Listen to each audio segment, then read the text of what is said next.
کثرت رائے سے پاکستان تحریک انصاف کے چیئرمین جناب عمران خان کے خلاف ہونے والے الیکشن کمیشن کے فیصلے کو جانبدارانہ، خلاف واقعات، خلاف قانون اور آئین کے منافی قرار دیتا ہے۔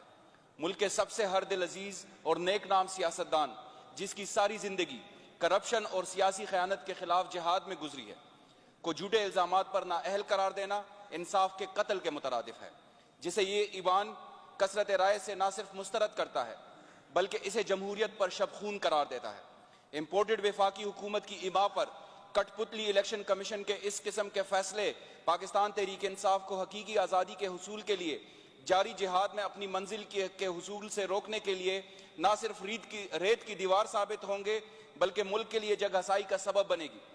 یہ ایوان یہ امید کرتا ہے کہ اعلیٰ عدلیہ نہ صرف فوری طور پر اس ناانصافی کا نوٹس لے گی بلکہ ضروری سرعت رفتار کے ساتھ اس فیصلے کو جلد از جلد منسوخ فرما کر پاکستان کے عوام میں پہلی بے چینی اور مایوسی کا مداوع کرے گی۔ میں ہاؤس کو پٹ کرتا ہوں جی۔ Is it the desire of the House that the resolution moved by the honorable members may be passed? Those who are in favor of it may say yes. As have it, the resolution is passed by majority.